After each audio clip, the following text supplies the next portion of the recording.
నమస్కారం. సిరి ఎంటర్టైన్మెంట్ ఛానల్కి స్వాగతం. యోగాభిసారిక పరిణయం ఎపిసోడ్ 17. నిన్న 16 ఎపిసోడ్ అప్లోడ్ చేశాను. బై మిస్టేక్ 15 అని పడింది, కొంచెం చూసుకోండి. ఈ స్టోరీ మీకు నచ్చితే తప్పకుండా లైక్ చేయండి, షేర్ చేయండి, సబ్స్క్రైబ్ చేసి నన్ను ఎంకరేజ్ చేయండి. ఇంకా ఆలస్యం చేయకుండా స్టోరీలోకి వెళ్ళిపోదాం. అభి అభి అంటూ వ్యాన్ అంతా చూసింది స్వప్న. ఎక్కడా అభి లేదు. అభి అభి ఏమైంది? కంగారు పడుతూ ఏడుస్తూ అడుగుతోంది స్వప్న అందరి వైపు చూస్తూ. అందరూ అయోమయంగా చూస్తున్నారు. అభి ఏమైంది? అందరం వ్యాన్లోనే ఉన్నాం కదా, తనేమైంది? ఎలా బయటికి వెళ్ళింది? చాలా ఆశ్చర్యపడుతున్నారు అందరూ. ఎవ్వరికి ఏమీ అర్థం కావట్లేదు. జరిగింది మొత్తం ఒకసారి ఎనలైజ్ చేసుకుంటున్నారు. ఉన్నట్లుండి వెళ్తున్న వ్యాన్ ఆగిపోవడం, చుట్టూరా ఉన్న ప్రదేశం ఎడారిగా మారిపోవడం, వ్యాన్ ఇసుకలోకి కూరుకుపోతుంటే ప్రాణభీతితో గావు కేకలు పెట్టడం, మళ్ళీ మరుక్షణంలోనే చుట్టూరా ఉన్న ప్రదేశం నార్మల్గా మారిపోవడం, అదుపు లేకుండా వ్యాన్ ముందుకు వెళ్ళిపోవడం అంతా వాళ్ళ దృష్టిని మరల్చడానికే జరిగిందని విశ్వక్, సామ్రాయ్, యోగేష్ జరిగిందంతా డిస్కషన్ చేసి అర్థం చేసుకున్నారు. వ్యాన్ రిటర్న్ తిప్పి ఎక్కడ ఆగిపోయిందో అక్కడికి వెళ్ళారు. దిగి చుట్టూరా ఉన్న ప్రదేశాలను అబ్జర్వ్ చేస్తున్నారు. అజయ్ వేగంగా వెళ్తున్న కారుని ఆపడానికి ట్రై చేస్తూ చాలా స్ట్రెస్ ఫీల్ అవ్వడంతో డ్రైవ్ చేయలేక షివరింగ్ వస్తోంది. వెనక్కి వెళ్ళి కూర్చున్నాడు. యోగేష్ డ్రైవ్ చేస్తూ ఒక ప్లేస్కి వచ్చి ఆపి, ప్రొఫెసర్, ఇక్కడికి వచ్చాకనే కదా మనం రూట్ మారిపోయింది. మన చుట్టూ ఉన్న సిచ్యువేషన్ మొత్తం ఏదో గ్రాఫిక్స్ లాగా మారిపోవడం, అందరం ఏమవుతుందో అన్న భయంతో అక్కడ నుంచి బయటపడాలని ప్రయత్నించడం, అభిని గమనించకపోవడం, అదంతా ఈ ప్లేస్కి వచ్చాకనే జరిగింది. అందరూ వ్యాన్ దిగి చుట్టూ చూస్తున్నారు. ఎటు చూసినా పెద్ద పెద్ద చెట్లు, ఒక్క మనిషి కూడా కనిపించట్లేదు. ఎక్కడని వెతకాలి? యోగి ఆలోచిస్తూ విద్యా వైపు చూశాడు. తను కూడా చాలా నార్మల్గా అటూ ఇటూ తిరుగుతూ అభి గురించి కంగారు పడుతోంది. ప్రొఫెసర్, ఇప్పటి వరకు ఇలాంటి ఏ ప్రాబ్లం వచ్చినా విద్య ద్వారా ఏదో అతీత శక్తి మనకి హెల్ప్ చేసింది, కానీ ఇప్పుడెందుకు హెల్ప్ చేయట్లేదు? యోగి, నువ్వు చెప్పింది నిజమే, కానీ అతీత శక్తి మీ వల్ల కాని పనులకు మీకు హెల్ప్ చేసింది. ఇప్పుడు కూడా మానవ శక్తికి మించిన ప్రమాదం ఏదైనా మీ చుట్టూ ఉంటే ఖచ్చితంగా ఆ శక్తి మీకు హెల్ప్ చేస్తుంది. అలా చేయట్లేదు అంటే మేబీ ఈ ప్రాబ్లంని మానవ ప్రయత్నంతోనే దాటగలమేమో. ఎలా ప్రొఫెసర్? అభి ఎక్కడ ఉందో తెలియదు. అయినా వ్యాన్లో నుంచి అభి ఎలా మాయమైంది? చాలా చాలా స్ట్రేంజ్గా అనిపిస్తోంది. అందరం డోర్స్ రాక బయటపడడానికి ప్రయత్నిస్తుంటే అభి అలా ఎలా ఎవరికీ కనిపించకుండా ఇన్విజిబుల్ అయిపోతుంది? ఇదంతా చూస్తుంటే నా కళ్ళని నేనే నమ్మలేకపోతున్నాను. ఎగ్జాక్ట్లీ, నా ఫీలింగ్స్ కూడా అలాగే ఉన్నాయి యోగి. కానీ ఇప్పుడు ఎక్స్పీరియన్స్ చేసిన ఈ అనుభవాలతో నేను ప్రపంచానికి తెలియజేయాలి అనుకుంటున్నాను. నీ కేస్ సాల్వ్ అయితే మనం ప్రాణాలతో తిరిగి ఇంటికి వెళితే అతీత శక్తులు, అదృశ్య రూపాలు మన చుట్టూ తిరుగుతూ ఉంటాయని, మనుషుల్లానే వాటిల్లో కూడా మంచి చెడు ఉంటాయని, అవి వాటి శక్తిని మనకు తెలియజేయాలని అనుకుంటే బహిర్గతం అవుతాయని, ప్రపంచానికి తెలియని మరొక విషయాన్ని నేను తెలియజేస్తాను. ఆధారాలతో సహా నిరూపించి సైంటిస్ట్గా చరిత్రకెక్కుతాను. ప్రొఫెసర్, మీరు ఏ స్టెప్ వేయాలన్నా ముందు అభి ఎక్కడ ఉందో తెలుసుకోవాలి, కంగారు పడుతూ అంటున్నాడు యోగి. యోగి, నీ మనసుని ప్రశాంతంగా ఉంచుకో, కాన్సన్ట్రేషన్ చేయి. ప్రొఫెసర్, అభి కనిపించట్లేదు. ఇప్పుడు నేను మనసుని ప్రశాంతంగా ఎలా ఉంచుకోగలను? అభి ఎక్కడ ఉందో తెలుసుకోవాలి అంటే అది నువ్వు నీ మనసుతోనే చేయాలి. నువ్వు మాత్రమే చేయగలవు యోగి. మీరేం మాట్లాడుతున్నారు? ఒకవైపు అభి కనిపించట్లేదు, అందరం కంగారు పడుతున్నాము. మీరేంటి మనసుని ప్రశాంతంగా ఉంచుకోమంటున్నారు? ఆలోచించి యోగి, నీ మనసుని కంట్రోల్ చేసుకో, నీ ఆలోచనలని కంట్రోల్ చేసుకో. నేను చెప్పినట్టు చెయ్యి యోగి, అభి ఖచ్చితంగా కనిపిస్తుంది. ఎలా ప్రొఫెసర్, ఎలా కనిపిస్తుంది? తను ఒకసారి ఇలా కనిపించకుండా పోయినప్పుడు ఎలాంటి ప్రదేశంలో కనిపించిందో తెలుసా? ప్రొఫెసర్ చెప్తున్న యోగి కంగారు పడుతున్నాడు. యోగి, ఫస్ట్ నీ ఫీలింగ్స్ని కంట్రోల్ చేసుకో. You are also scientist. మనకి ఫస్ట్ లెసన్ ఏమిటో నీకు గుర్తులేదా? The subtle philosophy of the 7 chakras. Meditation, శ్వాస మీద ధ్యాస, సప్త చక్రాల సూక్ష్మతత్వం. ప్రొఫెసర్ యోగేష్ తన స్టూడెంట్గా ఉన్నప్పుడు యోగేష్కి చెప్పిన లెసన్స్ని గుర్తు చేస్తున్నాడు. ఈ 7 ప్రధాన చక్రాలలో మొదటిది మూలాధారం. ఇది వెన్నుముక అట్టడుగు పూసకు దగ్గరగా ఉంటుంది. జననాంగానికి పురుష నాళానికి మధ్య ప్రదేశంలో ఉంటుంది. రెండవది స్వాదిష్టానం, జననాంగానికి కొంచెం పైన ఉంటుంది. మూడవది మణిపురం, అది బొడ్డు కింద ఉంటుంది. 4 అనాహతం, ఇది ఊరహ్ పంజరంలో పక్కటెముకలకు కలిపే ప్రదేశంలో ఉంటుంది. 5వ చక్రం విశుద్ధి, అది కంఠం కింద ఉండే గంట ప్రాంతంలో ఉంటుంది. ఆజ్ఞాచక్రం 6వది, కనుబొమ్మల మధ్య ఉంటుంది. 7వ చక్రం సహస్రార చక్రం, దీన్ని బ్రహ్మరంధ్రం అని కూడా అంటారు. నడినెత్తి మీద ఉంటుంది. శిశువు జన్మించినప్పుడు ఇది మెత్తటి ప్రాంతంగా ఉంటుంది. ఈ 7 చక్రాస్ యాక్టివేట్ చేస్తే ఆల్రెడీ నీకు అభికి మధ్య ఉన్న గ్రాస్పింగ్ పవర్ మరింత పెరుగుతుంది. అభి మనసులో మాటలు నీకు వినిపిస్తాయి. తను ఎక్కడ ఉన్నా సరే, ఎంత దూరంగా ఉన్నా సరే. నన్ను నమ్ము యోగి, ఆత్మ ప్రయాణం చెయ్యి. అభి ఎక్కడ ఉందో తెలుసుకో. You will be try Yogi. Professor చాలా కాన్ఫిడెంట్గా యోగికి మోటివేషన్ స్పీచ్ ఇవ్వడంతో అక్కడే కూర్చుని మెడిటేషన్ స్టార్ట్ చేశాడు యోగి. స్వప్న అభి కనిపించకపోయేసరికి భయంతో ఏడుస్తోంది. ఆగు స్వప్న, వెతుకుతున్నాం కదా, ఇలా ఏడుస్తూ ఉంటే అభి కనిపిస్తుందా? అజయ్ స్వప్నకి నచ్చ చెప్తూ వెతకడానికి ప్రయత్నిస్తున్నాడు. నలుగురు 4 దిక్కులకు వెళ్ళి వెతుకుదామని అనుకుంటూ ఉండగా ప్రొఫెసర్ వాళ్ళని ఆపి ఎటూ వెళ్ళొద్దని, ఎటువైపు నుంచి ఏ ప్రమాదం వస్తుందో తెలియదని, అందరం ఒక్కచోటే ఉందామని హెచ్చరించాడు. అందరూ సైలెంట్గా జ్ఞానముద్రలో కూర్చుని ఉన్న యోగేష్ వైపు చూస్తున్నారు. యోగేష్ జ్ఞానముద్రలో కూర్చుని 2 గంటలవుతోంది. అతని ఒళ్ళంతా నీరు కారిపోతోంది. యోగేష్ పిలిచాడు ప్రొఫెసర్. కానీ యోగేష్లో చలనం లేదు. ఏమైంది ప్రొఫెసర్? కంగారు పడుతూ అడిగింది Gauri. Don't worry, Yogesh process start చేశాడు.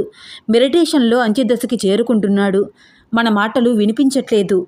యోగేష్ చుట్టూ చిన్నగా వెలుగు రావడం స్టార్ట్ అయ్యింది.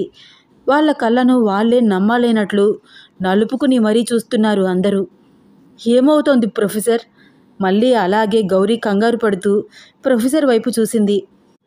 కంగారు పడకండి గౌరీ గారు, యోగి తన పవర్ తిరిగి తీసుకుంటున్నాడు. ముందులాగానే అబ్నార్మల్ పర్సన్గా మారుతున్నాడు. అందుకనే అతని చుట్టూ ఈ ప్రమాదాలు. తన చుట్టూ ఆ వెలుగు ఏమిటి? స్వప్న కళ్ళు తుడుచుకుని అడుగుతోంది. మీ అమ్మాయి అభి కూడా ఇలాగే మెడిటేషన్ చేసేది కదా? అవును, ఇలాగే, ఎగ్జాక్ట్లీ. మెడిటేషన్ ద్వారా ఎన్నో విషయాలు తెలుసుకోవచ్చు. అందుకనే పూర్వం మునులు, ఋషులు ఎన్నెన్నో సంవత్సరాలు ఈ మెడిటేషన్లో ఉండిపోయి ఆత్మ ప్రయాణం చేసేవారు. తద్వారా అనేక శక్తులను మరింత పెంచుకునేవారు. వాళ్ళల్లోని విపరీతమైన పాజిటివ్ ఎనర్జీ వచ్చి చేరేది. అలాగే ఎగ్జాక్ట్లీ ఇప్పుడు వీళ్ళు కూడా చేయగలుగుతున్నారు. మీ అమ్మాయి కూడా తనలో ఉండే 7 చక్రాస్ని రీయాక్టివేట్ చేయగలదు. అందుకనే తన చుట్టూ అంత వెలుగు. తన కంటికి కనిపించని అతీత శక్తితో మాట్లాడగలిగే తత్వం ఈ మెడిటేషన్ నుంచే వస్తుంది. రెస్పాండింగ్ ఆఫ్ ద 7 చక్రాస్, శ్వాసపై ధ్యాస, మూలాధారం, మణిపురం, స్వాదిష్టానం, అనాహతం, విశుద్ధి, ఆజ్ఞాచక్రం, సహస్రార చక్రం. ఇలా ఒక్కొక్క చక్రం రెస్పాండింగ్ అయ్యే కొద్దీ మామూలు మనుషుల కన్నా 100 రెట్లు ఎక్కువ శక్తిని కలిగి ఉంటారు.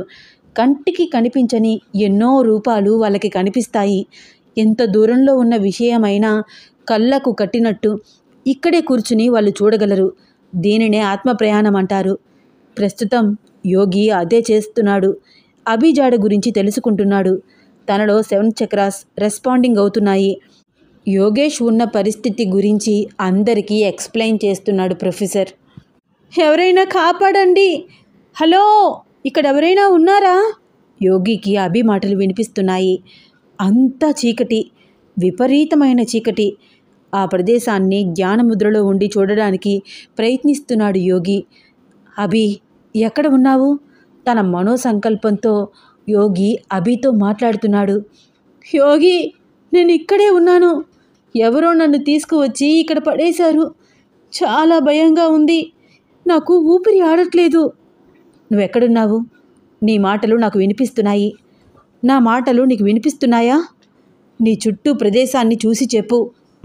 ఏమో తెలియట్లేదు, అంతా చీకటి. 2 అడుగులకు మించి నేను నడవలేకపోతున్నాను. కొంచెం పరిధిలో మాత్రమే నేను నడవగలుగుతున్నాను. నా చుట్టూ ఏదో బాల్ లాగా చేతికి తగులుతోంది. ఏమిటో తెలియట్లేదు. ఇంకా ఏమైనా చెప్పు అభి. వాటర్ సౌండ్ వస్తోంది. నా చుట్టూ ఏవో తిరుగుతున్నట్టు ఒకటే శబ్దం. భయంగా ఉంది యోగి. నువ్వు నాతో మాట్లాడుతూనే ఉండు, నేను నీ దగ్గరికి వస్తాను. భయపడకు. యోగేష్ చాలాసేపటి తర్వాత చిన్నగా కళ్ళు తెరిచాడు. యోగి, ఏమైనా తెలిసిందా? అడిగాడు ప్రొఫెసర్. అవును అన్నట్లు తల ఊపి ముందుకు నడుస్తున్నాడు యోగి. యోగి వెనకాలే ప్రొఫెసర్, ఆయన వెనకాలే మిగిలిన వాళ్ళు. అందరూ యోగిని ఫాలో అవుతున్నారు. యోగి అభితో మాట్లాడుతున్నాడు. అభి, నా మాటలు వినిపిస్తున్నాయా? వినిపిస్తున్నాయి యోగి. నన్ను ఇక్కడి నుంచి తీసుకువెళ్ళవా? భయపడకు అభి, వస్తున్నాను. యోగి అలా ముందుకు నడుస్తూ చాలా దూరం నడిచాక అభి మాటలు వినిపించడం ఆగిపోయాయి. అభి, నా మాటలు వినిపిస్తున్నాయా? ఎటువంటి రెస్పాన్స్ లేదు. మళ్ళీ తిరిగి అభి మాటలు తనకు ఏ ప్రదేశం దగ్గర వినిపిస్తున్నాయో అక్కడికి వచ్చి నిలబడ్డాడు. యోగి, అభి పిలుస్తోంది. అంటే అభి ఇక్కడే ఎక్కడో ఉంది. ఈ ఫ్రీక్వెన్సీ దాటి వెళ్తే తన మాటలు వినిపించట్లేదు. అంటే ఇక్కడే ఎక్కడో దగ్గరలోనే ఉంది. ఇక్కడెక్కడైనా వాటర్ ఉంటుందేమో అనుకుంటూ ఆ ప్రదేశాలన్నీ బాగా పరీక్షిస్తూ చుట్టూ చూస్తున్నాడు. యోగి వెనకాలే మిగిలిన వాళ్ళందరూ. అక్కడికి దగ్గరలోనే ఒక పెద్ద కొలను. అభి, పిలిచాడు యోగి. యోగి, త్వరగా రా. తన మాటలు ఆ కొలను దగ్గరికి వచ్చేపాటికి చాలా స్పష్టంగా వినిపిస్తున్నాయి. అభి, నా మాటలు జాగ్రత్తగా విను. నీ చుట్టూ ఉన్న ప్రదేశాన్ని వీలైనంత స్పష్టంగా చూస్తూ నాకు క్లారిటీగా చెప్పు. నువ్వు నీళ్ళల్లో ఉన్నట్లు నీకు అనిపిస్తోందా? అడిగాడు యోగి. అవును, అలాగే ఉంది. చాలా చల్లగా, ఊపిరి ఆడట్లేదు. యోగేష్ ఏదో అర్థమైనట్లు ఆ కొలను వైపు పరీక్షగా చూస్తూ, అభి, ఈ నీటిలో ఉంది ప్రొఫెసర్. నేను మెడిటేషన్లో ఉన్నప్పుడు నాకు తను కనిపిస్తోంది. బయటకు రాలేకపోతోంది. నా మాటలు తనకి వినిపించాయి. తన మాటలు నాకు వినిపిస్తున్నాయి. కానీ ఎలా బయటికి తీసుకువస్తాము? ఏం మాట్లాడుతున్నావు యోగి? నీటిలో ఉందా? అవును, నాకు స్పష్టంగా తెలుస్తోంది. తను ఈ నీటిలోనే ఉంది. అన్బిలీవబుల్, నమ్మలేకపోతున్నాను. ఈ నీళ్ళల్లో చాలా మొసళ్ళు ఉన్నాయి. దిగితే ప్రాణాలు దక్కవు. స్పష్టంగా ఆ నీటిని గమనిస్తూ అన్నాడు ప్రొఫెసర్. కానీ అభి ఖచ్చితంగా ఈ నీటిలోనే ఉంది. నేను చెప్తే మీరు నమ్మరు. ఈ ప్రదేశం మొత్తం నేను ధ్యానముద్రలో ఉన్నప్పుడు నా కళ్ళకు కట్టినట్టు కనిపించింది. అభి ఈ నీటిలోనే ఉంది. తొందరపడకు యోగి. ఈ సమస్యకి ఏదో ఒక పరిష్కారం ఉంటుంది. అదేమిటో మనం తెలుసుకుంటేనే అభిని కాపాడగలం. ముందు వెనక ఆలోచించకుండా నువ్వు తొందరపడి నీటిలోకి వెళ్తే తిరిగి ప్రాణాలతో వస్తావని నమ్మకం లేదు. అభిని ఎలా కాపాడడం? ప్రొఫెసర్ ఆ చుట్టూ ఉన్న పరిసరాలన్నీ క్లియర్గా అబ్జర్వ్ చేస్తూ ఆలోచిస్తున్నాడు. అభి పరిచయం అయినప్పటి నుంచి మా చుట్టూ జరిగే ప్రతి సిచ్యువేషన్ నిజం కాదు ప్రొఫెసర్. అంతా ఏదో మాయ, కనికట్టు. మన కంటికి కనిపించేది ఒకటి, జరిగే వాస్తవం మరొకటి. ఇప్పటి వరకు అలాగే జరిగింది. ఆ రోజు వైవిధ్య సహాయంతో అడవి మధ్యలోకి వెళ్ళాము. అక్కడ కనిపించిన నల్లటి ఆకారాలు ఆ భయంకరమైన బిల్డింగ్, అభి రూపం వికృతంగా మారిపోవడం, అంతా అంతా ఒక మాయ. అలాగే వెళ్తున్న మన వెహికల్కి ముందు కొన్ని వేల కిలోమీటర్ల లోతులో అంత పెద్ద లోయ, అది కూడా నిజం కాదు. ఆ అదృశ్య శక్తి మనల్ని కాపాడింది. లేకపోతే నార్మల్ దారిలాగా కనిపిస్తున్న వైపు మనం తిరిగేవాళ్ళం. ఖచ్చితంగా నిజమైన లోయలో పడి ప్రాణాలు పోయేవి. కొన్ని గంటల ముందు మనం ఉండే ప్రదేశం కూడా మారిపోయింది. హైవే మీద వెళ్తున్న మన వెహికల్ ఉన్నట్లుండి ఎడారిలోకి ఎలా వెళ్ళాము? విపరీతమైన ఎండ, ఇసుక, మన వెహికల్ ఆ ఇసుకలోకి కూరుకుపోవడం, అంతా అంతా ఒక మాయే కదా. మన జర్నీ స్టార్ట్ అయినప్పటి నుంచి కళ్ళకు కనిపించేది ఏదీ నిజం కాదు. అంతా మాయ, ఒక్కటి కూడా నిజం లేదు. ఇప్పుడు కూడా నాకు అలాగే అనిపిస్తోంది. నువ్వు చెప్తుంటే నాకు అలాగే అనిపిస్తోంది యోగి. మానవ యుక్తితో ఈ సమస్యని మనం సాల్వ్ చేయగలమని అనిపిస్తోంది. ఖచ్చితంగా మన వల్ల కాని పని అయితే ఇప్పటి వరకు మనల్ని సేవ్ చేసిన ఆ అదృశ్య శక్తి ఇప్పుడు కూడా మనకి హెల్ప్ చేసేది. 2-3 సార్లు మనల్ని హెచ్చరించింది, మీ కంటికి కనిపించేది ఏదీ నిజం కాదు అని. ఈసారి మనం ప్రయత్నించాలి. అలా అని ఇప్పుడు ఈ నీటిలోకి దిగుతారా ఏమిటి? చూస్తూ చూస్తూ చావుని కొని తెచ్చుకుంటారా? వద్దు యోగి, భయపడుతూ అంది గౌరీ. అమ్మా, భయపడకు, మనం ఈ సమస్యని దాటితే గాని ముందుకు వెళ్ళలేము అంటూ వ్యాన్లోకి వెళ్ళి వాళ్ళ కోసం తెచ్చిన లంచ్ బాక్స్ అన్నీ ఓపెన్ చేసి నాన్ వెజ్ ఐటమ్స్ అన్నీ తీసుకువచ్చి ఆ నీటిలో వేశాడు. ఒక్క ముసలి కూడా వాటిని తినడానికి రావట్లేదు. యోగి డౌట్గా ప్రొఫెసర్ వైపు చూశాడు. కాసేపు వెయిట్ చేద్దాం యోగి. దాదాపు 20 మినిట్స్ చూసినా ఏ ఒక్క మొసలి ఆ నాన్ వెజ్ తినడానికి రాలేదు. యోగి, నాకు చాలా భయం వేస్తోంది, త్వరగా రా. అభి మాటలు వినిపిస్తున్నాయి యోగికి. భయపడకు అభి, నేను నీ దగ్గరే ఉన్నాను. బిలీవ్ మీ, నీ చుట్టూ ఉన్నదంతా నిజం కాదు. అదంతా ఒక మాయ. నువ్వది నిజమని నమ్మకు. అదంతా నిజమని నువ్వు అనుకుంటున్నావు కాబట్టి నీకు ఊపిరి ఆడట్లేదు. ఒక్కసారి ట్రై చేయి. కళ్ళు మూసుకుని ప్రశాంతంగా ఉండు. మన చుట్టూ జరిగిన ఇన్సిడెంట్స్ అన్నీ గుర్తు తెచ్చుకో. అస్సలు భయపడకుండా ఒకే ఒక్క క్షణం ఉండి చూడు, నీకు బ్రీత్ అందుతుంది. యోగి మనసులో మాటలు అభికి చేరుతున్నాయి. అభి కళ్ళు మూసుకుని తన ఫీలింగ్స్ కంట్రోల్ చేసుకోవడానికి ప్రయత్నిస్తోంది. ఒక 5 మినిట్స్ తర్వాత నిజంగానే తనకి బ్రీత్ అందుతూ ఉండడంతో, యోగి, నిజమే, నువ్వు చెప్పింది నిజమే, నాకు ఊపిరి ఆడుతోంది. వెరీ గుడ్, అక్కడే ఉండు, నేను వస్తున్నాను. అభి మాటలు విన్న తర్వాత యోగిలో విపరీతమైన కాన్ఫిడెంట్ పెరిగింది. క్షణం కూడా లేట్ చేయకుండా నీటిలోకి దూకాడు. యోగి, గట్టిగా అరుస్తూ ఏడుస్తోంది గౌరీ భయంతో. గౌరీని గట్టిగా పట్టుకున్నాడు శంకర్. స్వప్న, అజయ్ కూడా ఎవరికి ఏమవుతుందో అని భయపడుతూ నిశ్చేష్టులై చూస్తూ ఉండిపోయారు. అంతే, అంతా ఒక మాయలాగా ఒక పెద్ద వెలుగు ఆ ప్రదేశం మొత్తం విస్తరించింది. ఆ వెలుగుని చూడడం వాళ్ళ వల్ల కాలేదు. గట్టిగా కళ్ళు మూసుకున్నారు. ఆ కొలనులో కనిపిస్తున్న ముసళ్ళు అన్నీ అందమైన తామర పువ్వుల్లాగా మారిపోయాయి. వాళ్ళ కళ్ళని వాళ్లే నమ్మలేనట్లు ఆశ్చర్యంగా చూస్తూ ఉండిపోయారు. అప్పటి వరకు ఎంతో లోతుగా కనిపిస్తున్న ఆ కొలను యోగి అందుట్లోకి దూకగానే చాలా చిన్నదిగా కనిపిస్తోంది.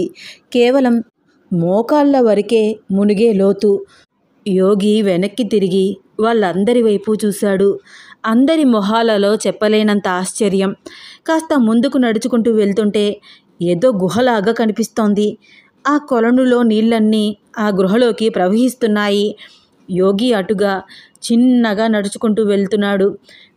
ప్రొఫెసర్ గబగబా వ్యాన్లోకి వెళ్ళి ఆయన బ్యాగ్ ఒక భుజానికి తగిలించుకుని మరొక చేతితో ఇన్విజిబుల్ ఎనర్జీ మూవ్మెంట్స్ని గ్యాదరింగ్ చేయగలిగే గ్యాడ్జెట్స్ అన్నిటినీ పట్టుకుని ఆ నీటిలోకి ఆయన కూడా దిగాడు.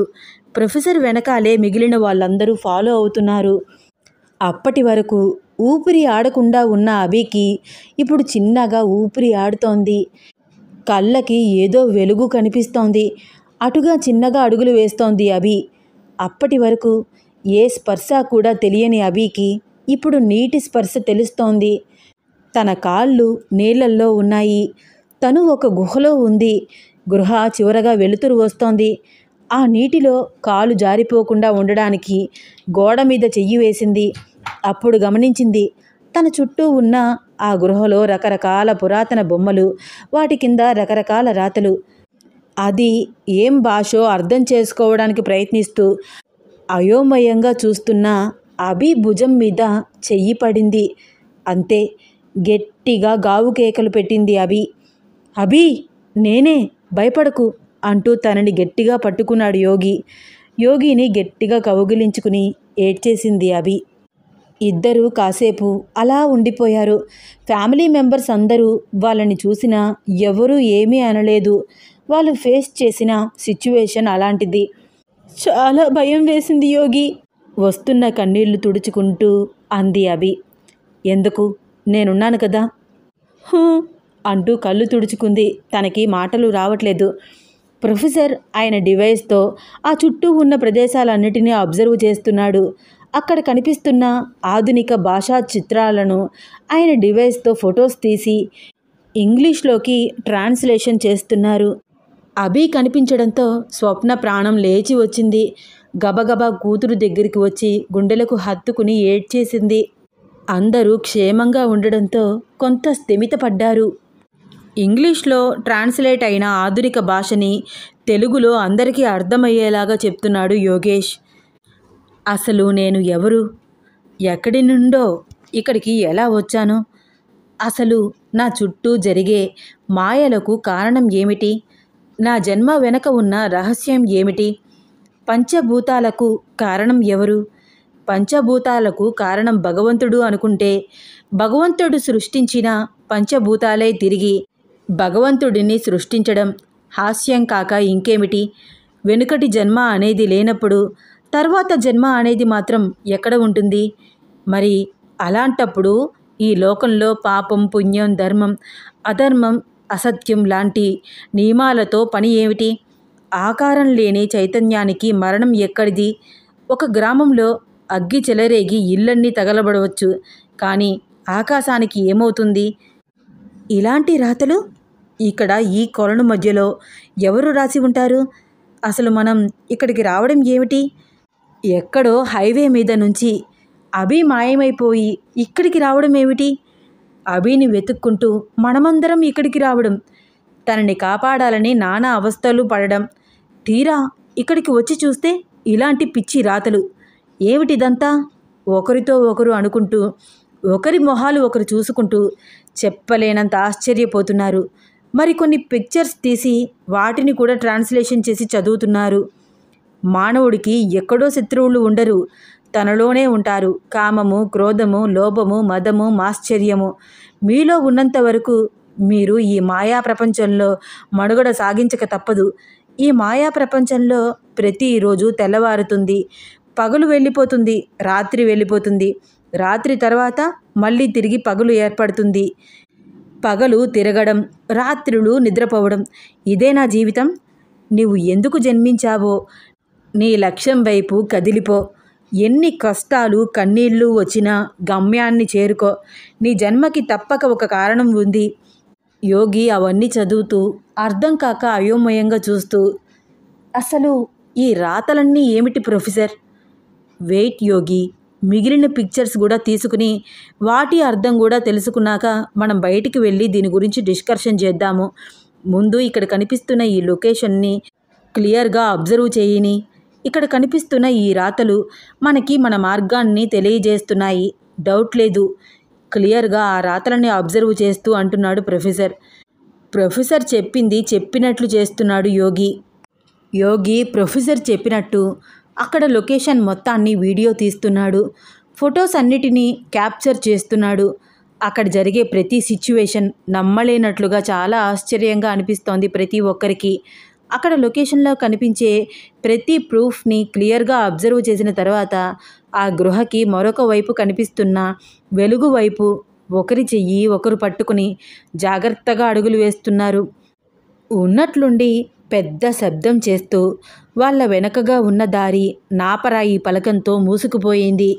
అది చూసి వేగంగా అటు నడిచారు. కానీ అప్పటికే అటువైపు దారి మూసుకుపోయింది. అయ్య బాబోయ్, ఏమిటిది? ఇలాంటివి ఎప్పుడో పాత సినిమాల్లో చూశాను. అదేదో ఆలీబాబా 40 దొంగలు సినిమాలో ఏదో మంత్రం చదివితే ఇలాగే మూసుకుపోతుంది కదా, ఇప్పుడు ఎలా? అభి గింజుకుంటూ భయంతో అరుస్తోంది. అందరూ కలిసి అటువైపు ద్వారాన్ని ఓపెన్ చేయడానికి ప్రయత్నిస్తున్నారు. కానీ కొంచెం కూడా ఆ నాపరాయి పలకం జరగట్లేదు.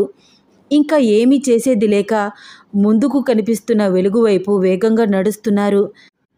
త్వరగా రండి, అటువైపు కూడా అలాగే మూసుకుపోతే మన ప్రాణాలు పోతాయి, తొందర చేశాడు యోగేష్. వాళ్ళ కాళ్ళ కింద నుంచి కొలను ప్రవాహం వేగంగా ఉంది. కాళ్ళు జారకుండా గట్టిగా నొక్కిపట్టి నడుస్తున్నారు. వెలుగులోకి వెళ్ళే కొద్దీ అదొక రకమైన సౌండ్. చాలామంది వ్యక్తులు కలిసి చేస్తున్న సౌండ్ వస్తోంది. నోట్లో నాలుకను అటూ ఇటూ తమాషాగా ఆడిస్తూ అదొక రకమైన శబ్దం చేస్తూ కొన్ని వందల మంది చేస్తున్న శబ్దం. విచిత్రమైన భాషలో పాడుతున్న పాటలు, విచిత్రమైన నృత్యం చేస్తున్నారు. వాళ్ళ చేతుల్లో ఉన్న కర్రలను నేలపై కొడుతూ అదొక రకమైన నృత్యం చేస్తూ ఆడి పాడుతూ మైమరిచిపోతున్నారు. చాలా దూరం నడిచిన తర్వాత విశాలమైన అడవి ప్రాంతానికి మధ్యలో ఆటవికులు ఉండే ప్రదేశానికి చేరుకున్నారు. దూరం నుంచి చూస్తుంటే వాళ్ళ ఆట పాట కనిపిస్తున్నాయి. ఏమాత్రం కాలు జారినా అక్కడి నుంచి పడి ప్రాణాలు పోవడం ఖాయం. చాలా ఎత్తు నుంచి నీళ్లు బల్లున శబ్దం చేస్తూ కిందకి పడుతున్నాయి. ఆ సెలయేరుకి పైన వాళ్ళందరూ బిక్కుబిక్కుమని భయంగా కిందకి చూస్తున్నారు. అక్కడ నుంచి ఎలా కిందకి దిగాలో ఏమిటో ఏమీ అర్థం కావట్లేదు. అక్కడ నుంచి బయట పడడానికి వాళ్ళ హెల్ప్ తీసుకోక తప్పదు అనిపించి హెల్ప్ మీ అని గట్టిగా అరిచారు. హలో హలో అంటూ చేతులు ఊపుతూ హెల్ప్ అడుగుతున్నారు. కొండ కోణలు మొత్తం వాళ్ళు అరిచే శబ్దంతో దద్దరిల్లిపోతోంది. వాళ్ళ మాట వాళ్ళకే రీసౌండ్గా వినిపిస్తోంది. తండావాసులు అందరూ వాళ్ళు చేస్తున్న నృత్యం ఆపేసి వస్తున్న శబ్దం వైపుకు చూశారు. వాళ్ళ భాషలో ఏదో మాట్లాడుకుంటున్నారు. గట్టిగా ఎలుగెత్తి అరుస్తున్నారు. అభి వాళ్ళకి ఏమీ అర్థం కావట్లేదు. ప్లీజ్ హెల్ప్ చేయండి అని అరుస్తున్నారు వీళ్ళు. ఆదివాసులందరూ అప్పటికప్పుడు గూడానికి పరిగెత్తి చెట్ల తీగలతో అల్లిన వల తీసుకువచ్చి బలమైన దృఢకాయలు నలుగురు వెళ్ళి ఆ సెలయేరుకి కిందగా 4 వైపులా పట్టుకున్నారు. విచిత్రమైన భాషలో మాట్లాడుతూ దూకమన్నట్లు సైగ చేస్తున్నారు. కింద వైపు చూస్తేనే సగం ప్రాణం పోయినట్లు అనిపిస్తోంది. అంత ఎత్తుగా ఉంది. కిందకి దూకితే బ్రతుకుతామో చస్తామో తెలియదు. ఎవరికి గుండె ధైర్యం చాలట్లేదు. చూడండి, మనం ఇక్కడ నుంచి వెనక్కి వెళ్ళడానికి వెనక వైపు దారి కనిపించట్లేదు. అంతా చీకటి. కావాలంటే ఒక్కసారి అబ్జర్వ్ చేయండి. సో మనం ఖచ్చితంగా ముందుకే వెళ్ళాలి. అట్లీస్ట్ ఇప్పుడు వాళ్ళు సహాయం చేయడానికి సిద్ధంగా ఉన్నారు. మనం లేట్ చేస్తే వాళ్ళ సహాయం కూడా మనకి అందదు.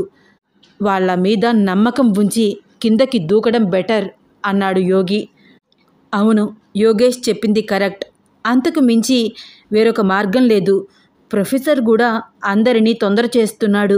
కానీ ఎవ్వరూ కూడా కిందకి దూకడానికి ధైర్యం చేయట్లేదు. యోగేష్ చూసి చూసి అభి ముందు నువ్వు దూకు అన్నాడు. అమ్మో నేనా? నాకు చాలా భయం. కళ్ళు తిరుగుతాయి నాకు. విద్య, పోనీ నువ్వు? అమ్మో నాకు చాలా భయం. ఫస్ట్ ఎవరైనా ట్రై చేస్తే ఆ తర్వాత నేను వెళ్తాను. అజయ్ ముందుకు వచ్చి ముందు నేను వెళ్తాను అంటూ కళ్ళు మూసుకుని దేవుడిని తలుచుకుని కిందకి దూకేశాడు. స్వప్న గట్టిగా కళ్ళు మూసుకుని యాండి అని అరుస్తోంది. అజయ్ కిందకి దూకగానే ఆటవీకులందరూ అజయ్ని కింద పడకుండా గట్టిగా పట్టుకున్నారు. అజయ్ క్షేమంగా కిందకి చేరడం చూసి అందరిలో కొంచెం ధైర్యం వచ్చింది. ఒక్కొక్కరుగా అందరూ కిందకి చేరుకున్నారు. అలా పైనుంచి కిందకి దూకుతున్నప్పుడు పై ప్రాణాలు పైనే పోతున్నట్లు అనిపించింది. లాస్ట్గా అభి, యోగేష్ మాత్రమే మిగిలారు. అభి త్వరగా రా, దూకు. నేను వెళ్ళిపోయాను అంటే భయంగా నువ్వు ఒక్కదానివి కిందకి రాలేవు. అమ్మో నేను దూకను, నాకు భయం. వెనక్కి వెనక్కి అడుగులు వేస్తోంది అభి.